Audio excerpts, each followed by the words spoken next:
Yes, you read it right. The title is not a clickbait, it's real. The Federal Reserve and BCE want you poorer, but in what way? I know it's counterintuitive, but the only way to contain inflation is reaching this goal, and we will dig deeper in this video. Inflation in the USA has reached its peak at 9.1% in June. It's tracing back at 8.5, 8.3 and 8.2. However, it's still widely higher compared to the Federal Reserve expectations and goal of 2%. For this reason, as per the news of a couple of days ago, on the 2nd of November, the Federal Reserve announced another increase of 75 points on inflation rates. As always, when reading these figures, it's always logical wondering if this is a lot or little. If we are talking about it, it means that's significant. But how much? We're going to discuss it now. As always, this video and all the other ones on this channel are filled with charts and useful links that you can use for your personal studies and research. They are completely free for you to download. Check the end of the video to learn how. After the news of rising inflation rates that we commented on before, the markets reacted this way. Of course, this is a meme. He's Jerome Powell, and he's not really celebrating the collapse of the market. It's a composition. The beauty of this video is that there will be some more memes along the way. Why not? Why shouldn't they be there when they are so funny, at least for us? Just to give you an idea on how much the markets appreciated Jerome Powell's announcements, we will shortly talk about them. This is the S&P 500 performance after each Federal Reserve announcement since 1994. What we can see here is the big dip after the last one. We witnessed the biggest S&P 500 daily contraction during the days of the Federal Reserve speech. Just to reiterate the fact that the markets are not appreciating this monetary policy. This is the actual situation of interest rates. We are at 4% after a vertical hike. It looks like a Wall Street building.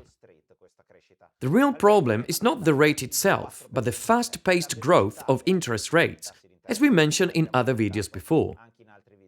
This is the second fastest interest rates growth in the American stock market history. The first happened in 1988, this blue line here. Paul Walker. We talked about this in other videos. The second one is happening right now. I can imagine you are wondering, is a 75 points interest rate increase a lot or a little? And that's a reasonable question to ask. And we will give you a good answer with this chart here that shows all the interest rates hikes made by the Federal Reserve in the last 30 years. As you can see, there has been 36 increases of 25 points each, 5 increases of 50 points each, 16 reductions of 25 points and so on. The interesting fact is that there has been only 5 increases of 75 points in the last 30 years, which is a big increase. It's actually the biggest increase made by the Federal Reserve from one meeting to the following one. 4 of these increases happened in 2022. It's comprehensible why there is a crisis among investors at the moment. Stock and shares have lost around 20% of their value since the beginning of the year. Bonds reacted this way too, and we didn't expect that. But with these interest rates increases, it was inevitable. The average property loan in America is at 30 years with a 7% interest rate. Buyers disappeared. There is no housing demand, so what is going to happen to property prices? We talked about it in this video. If you missed it, click here and watch it. Prices are destined to go down. It's normal that there is some tension during this uncertain climate. But it's also normal that if we are a mid- or long-term investor, we need to manage the situation and understand what is going on. But also understand that if we have a 15 or 20 years long investment, like many of our followers are, it's simply an unfavorable investment period. We shouldn't forget that we had one of the best investment periods in the last 10 years, with 0% interest rates for almost 7 years in a row. What are the actual market's interest rates expectations then? We can see in this chart. If you follow this channel regularly, you can see that they tend to increase as we noted before. And we showed it some other times. Every time that the Federal Reserve announces a change, the markets calibrate the rates compared to the maximum interest rates that the Federal Reserve applies. The Federal Reserve is raising interests and the markets react accordingly. They say, if the Federal Reserve keeps raising interests, we have to raise them as well. and they foresee a raise up to 5%, which will decrease slowly afterwards because we will enter a recession. In a recession, the Federal Reserve will have to decrease the interest rates to stimulate the economy again. If you haven't followed the chart increase, it's because you are not subscribed to the channel. So subscribe now and don't miss future updates, because interest rates evolve constantly, so we need to monitor them frequently. The famous pivot, which is the turnaround of this progressive increasing rates, is a long-distant memory. The Federal Reserve's plan is to constantly raising them. So here we have Jerome Powell saying, "I will do a pivot, yes, but from being hawkish to being even more hawkish." Being hawkish means to be quite aggressive towards interest rates, to the detriment of the economic markets. What Jerome Powell really said in his speech? We are not going into details, but he used some very important terms. Using a specific terminology is what spooks the markets. He said things like "stay the course", "until the job is done", and "still way to go", which are terms that means that the Federal Reserves will keep doing what it's been doing so far, until it's necessary and until they will destroy the economic growth. This last one is my own personal view, but it's the real consequence of what is happening right now. The practice of soft landing, which is something that we talked about this past spring, is completely gone. Trying to contain inflation through small, regular interest rates increases is a distant memory, and it's evident in Jerome's speech by the usage of the aforementioned terminology, like the terms that I mentioned before in his speech. Jerome Powell is focusing on inflation and not on preserving the employment rate, because this is the topic. The Federal Reserve has a double mandate, but we will talk about this later. On one hand, the Federal Reserve is raising interest rates, while on the other one is diminishing the amount of currency available. This is called quantitative tightening, which is monetary contraction or monetary restriction. And it's the contrary of quantitative easing, which is monetary lightening. This has been happening since September. We passed from a quantitative tightening of $45 billion per month to $95 billion per month. Doing a quick calculation, at this rate, taking roughly $100 billion per month out of circulation from the market, there will be $1 trillion less in circulation in a year, out of the $9 trillion available right now. As always, it's logical to wonder if these figures are high or low, especially if you don't know much about how a central bank works and how they decide how much money to add or withdraw from the markets. I always wonder this, and I want to contextualize these numbers. And if you like this way of contextualizing numbers and this financial entertainment and dedication, click like and subscribe to this channel. The answer is in this chart, which shows the M2, a term difficult to explain. It's the monetary mass at level M2 of the United States of America. There are multiple ways to calculate how much money is issued by a central bank. The M2 is almost the maximum level of aggregation. There is also the M3, but it becomes very difficult to explain. Let's simplify, saying that, more or less, the M2 represent how much money are in circulation. If the amount of money increases, and we will see it now in the chart, it signifies that the central bank is introducing more money onto the market. Quantitative easing, for example. If there is a contraction of the monetary mass, which is what is happening right now, and the graph goes into negative figures, signifies that we are in monetary restriction, so quantitative tightening as said before. So, where are we now? Today we are here, and we are witnessing the fastest monetary mass restriction of the last 40 years. Minus 5% year on year. We can't really complain after having seen the biggest monetary expansion since records began, and since what happened in 2020. As always, we can't really dispute a central bank decision or anyone else's if we don't understand how this decision has been made and what's happened before. We will discover this soon when we will find out about the wealth effect. The pandemic urged governments to stimulate the economy through issuing currency and expanding the monetary mass in a vertical way. And now there is a vertical contraction in the opposite way. Why? Because the pandemic has subsided. Consumption is growing and is actually growing too fast, resulting in a blockage of supplies, a very high inflation, and a new resolution is needed. As I mentioned before, here you can see the $9 trillion in circulation in America at this moment. And this is the timid attempt to reduce the monetary mass by the Federal Reserve. An observant person would say, wait a minute, what are these other lines? Are all these past attempts by the Federal Reserve to reduce the monetary mass? Also, why does it tend to always increase? In 2010, there were $2 trillion. In 2014, $4 trillion. And now a $9 trillion. Good question, but I don't have a straight answer, because on one side, central bank promises to stimulate temporarily the economy, issuing more currency, but on the other side is a temporary aid that becomes too permanent, as we can see here, and you never really go back to the previous value.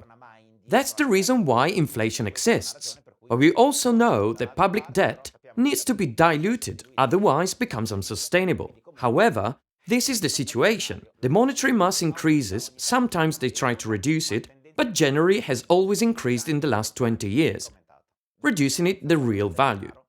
I promised you some funny memes, so here they are. Jerome Powell had to choose between recession or inflation.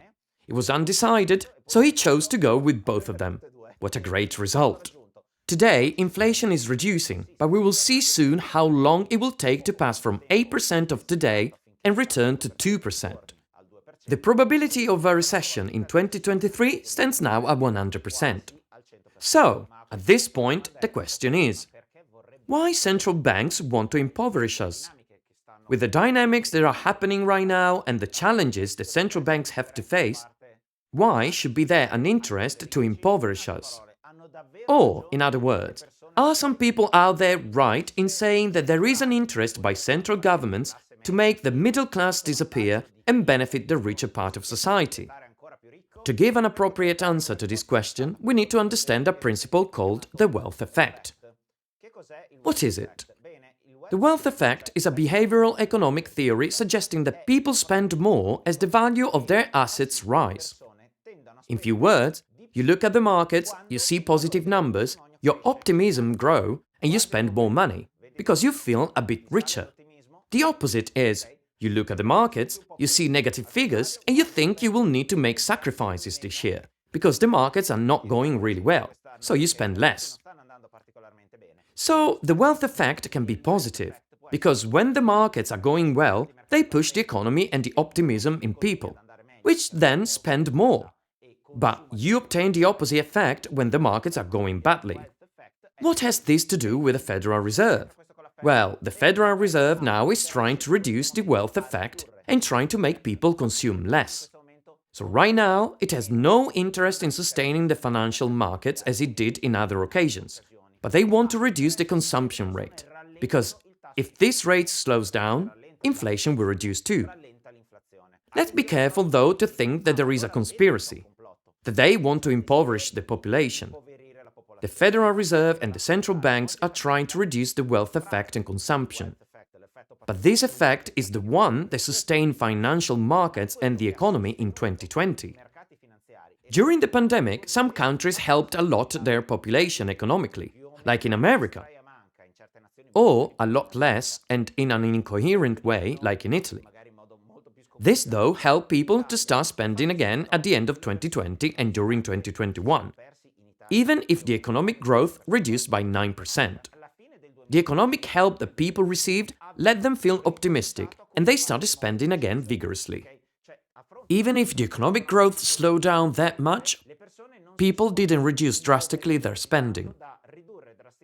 This has been really important, and the wealth effect has been very positive in 2020, because the way the central banks helped citizens stimulated the markets and sustained the economy. Some people might have lost their job or put under employment benefits, but they haven't seen their money disappear completely. They have seen changes in their incomes, but not on their estate. This is the point. We need to understand that if there is an increase of monetary mass, this will increase also the value of assets. For example, if there is a recession but the central government are increasing the monetary mass, This will help avoiding a negative economy effect, because this money needs to be invested somewhere. So these two factors could balance families' economic situation. Because on one hand you are working on incomes, jobs and economy. On the other hand, you are working on assets and their values, and how to exploit these assets and patrimony, which depend on the monetary mass. It's very simple. This mobile phone could cost €1,000, only if there is the actual monetary mass in circulation. If a central bank decides to reduce the monetary mass in circulation, people won't be able to afford this phone for €1,000. Maybe for 500 or less. So, the investment value and evaluations depends by how much currency has been issued. When there is a quantitative easing, the asset's value rises. When there is a tightening, it decreases. So, reducing the wealth effect has one objective: fighting inflation and making people spend less with the risk of getting into recession. Seeing the wealth effect is not difficult. How many speculative bubbles burst in 2021? We have seen NFT evaluations with no logic at all. Why? Because there were a lot of assets. People saw their portfolio evaluations rising. They felt richer, and they spent on products not particularly necessary. Or they gambled on big future investments. Why? Because they felt good, and this made inflation explode. Powell, in fact, announced, "I am going to hike interest until you morons stop trading monkey JPEGs," alluding at the NFT Bored Ape Yacht Club. Of course, he didn't say it, it's a meme, but this confirms what I was saying before. When there is an assets excess effect, this creates speculative bubbles and projects like this. In reality, the Bored Ape Yacht Club is a very serious project, but loads of others weren't. These projects reached crazy evaluations, so became speculative bubbles. These bubbles create when there is too much monetary mass available, and people don't spend their money in a smart way. Okay, this video is still very rich in content that I want to share with you. Now, let's go back and talk about the impact that these monetary policies have on investors. We talked about this topic on this video, on how s.r.l, the famous fund managed by Katie Wood, has been slaughtered in the last 9 to 12 months. In fact, this is also a meme, obviously. Katie Wood asked the Federal Reserve to stop hiking the interest rates so fast, and the Federal Reserve replied with a hike of 75 points, not really caring about s.r.l and Katie Wood requests, as they should, because they have to carry on their policies. Katie Wood wasn't the only one requesting slower interest hikes. In fact, the American Committee on Financial Services sent this letter to the Federal Reserve. I will summarize it, but if you want to read it in full, you can download the PDF at the end of this video. They said that they were very worried and not sure that the financial system would cope with these fast interest hikes. If you remember, we already talked about this topic. There could be a systemic risk with all these fast hikes. They actually implore the Federal Reserve to think again their economic policy. Because, in their opinion, the Federal Reserve is underestimating the consequences of these fast hikes on the economy and the system. Were all these investors being slaughtered by these interest hikes? No, not all of them, because each investor utilizes different investment strategies. I refer to investors like Katie Wood, Warren Buffett, Ray Dalio and others. Each one of them follows different philosophies and so reacts differently in the investment context. So, on one hand, Katie Wood's fund is at minus 70% since November 2021. On the other hand, Berkshire Hathaway is only at minus 0.53% since the beginning of the year. Berkshire Hathaway is Warren Buffett's holding. On the contrary, Facebook is at minus 70%, Nvidia at minus 54%, Netflix at minus 50%, and Tesla at minus 42.86%. So not all stocks react in the same way to this actual investment context. Why? Because when interest rates hike, people don't want profit in the long term. They don't want to invest in companies that are not making profit right now. These companies are promising high and interesting profits in the future, in 5–10 years' time. because the company still needs building and growing. In the actual investment context, investors prefer stock and shares of companies that are making profits today. Companies that maybe are not particularly innovative, but that are producing the same products for the last 20 years, are still slightly growing and makes profits today. Not in 20 years' time, but today. What we can see here is that the sector that has been slaughtered by the market is the unprofitable tech. And we can see what happened in 2021 with the concept of wealth effect. Unprofitable tech are all those companies that had big innovative tech ambitions but weren't making any profits. These companies witnessed an exponential growth during 2020 and 2021, thanks to the wealth effect, because people gambled and invested money in these companies, and at the time, they beat the market. With the actual change of circumstances, higher inflation and interest rates, these companies have been massacred by the market and lost all revenues made in the last 2 years. They lost all the profits gained in 2020 and 2021. Today, they are in the negative, and they profit less than the SP 500. Why is this happening? As you can see, our approach is always to ask why. We shouldn't trust the first superficial answer that we find, but we should dig deeper and try understanding the heart of the matter. Why these events are occurring? The general public say, the markets are collapsing. Yes, but why? Not all the markets are collapsing, maybe a section of it. Others are holding on. Why a part of the market is collapsing and another one isn't? Why investors make different choices and buy one stock but not a different one? These are the questions that you need to ask yourself if you want to draw a real financial analysis. If you want to buy 3 stocks that your cousin suggested, well, good luck. Stocks and shares in portfolios like Warren Buffett ones are driven by value, meaning that they are making profits today, but they won't probably grow much in the future in terms of business. They won't grow much more and have a big jump in profits. On the contrary, tech companies are probably making a loss today and need constant investments to operate. But maybe in 10 years' time, they will become market leaders. In the actual investment context, the companies that are losing profits and revenues are the tech companies, the red line, and not the companies driven by value, the black line, as you can see here in the chart. After all, we will still buy certain products even during a recession. Let's think about it. For example, soap and food. But we won't deem certain services necessary, even if highly innovative, and that could improve our lives significantly, because we don't need them in the right now. This is the main reason why some companies have been slaughtered by the market and others survived, because the profit forecast in a recession context with high inflation is very different. We talked about profits, but we absolutely need to talk about employment. Why? Because if people work, they consume. If they want to consume, there is demand for products and services the companies will offer. And this will create profits, and everyone is happy. The problem arises when the economy slows down. People stop consuming, maybe because they've lost their job, and they need to watch their spending. What we are witnessing today, and this is the first economic update, there will be another one soon. So if you don't want to miss out, did I tell you to subscribe to this channel? Yeah, do it. What are we witnessing today is the maintenance of the employment rate. This is historical data, monthly changes in non-farm jobs, so basically the employment levels in America. There aren't many shocks, but this is historical data. If you look at the current situation, you probably read about Facebook axing 11,000 jobs out of the current 75,000, or about Elon Musk, that recently bought Twitter, axing half of its workforce.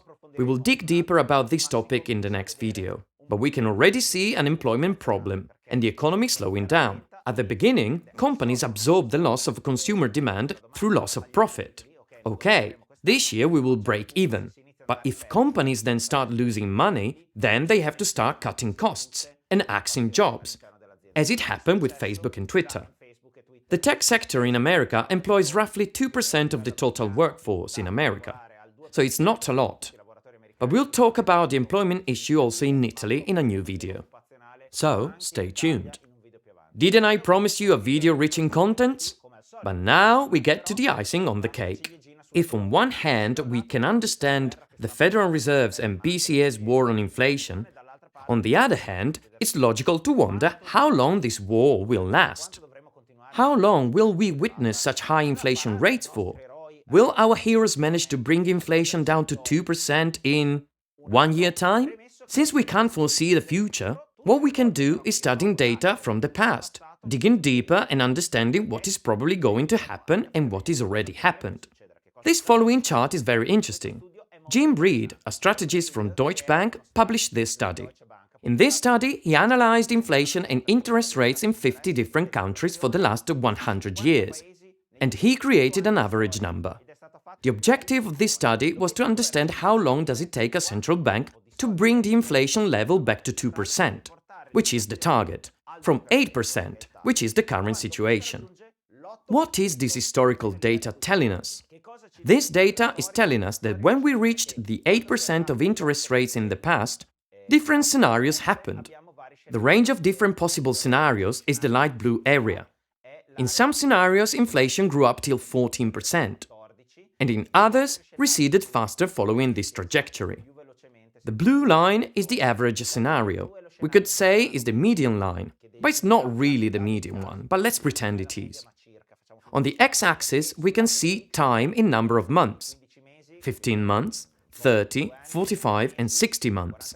What this historical data is showing us, and that could give us a projection for the future, is that we will need many years to bring inflation down to 2%, because time is needed in order for inflation to deflate. This confirms why the Federal Reserve and BCE will have to be aggressive in their policies, because inflation won't slow down on its own, and they will need to induce a recession. Otherwise, we will have an inflation rate at 7 or 8% for over 10 years. Or we could even witness hyperinflation phenomenon. So, going into a recession is the obligatory choice, and is confirmed by historical data, not because of Giorgio or your cousin's opinion.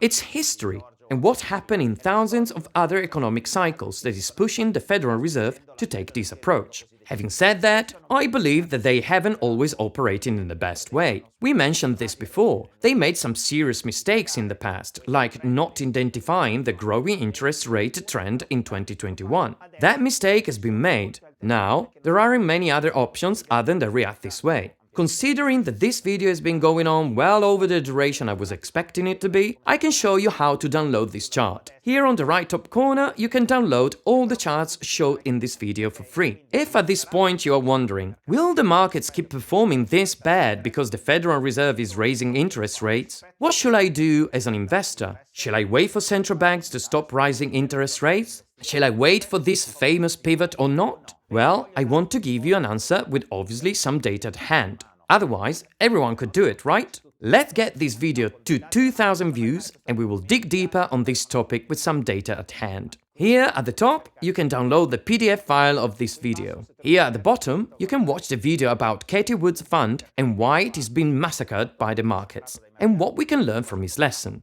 That's all. I'll see you soon with another video.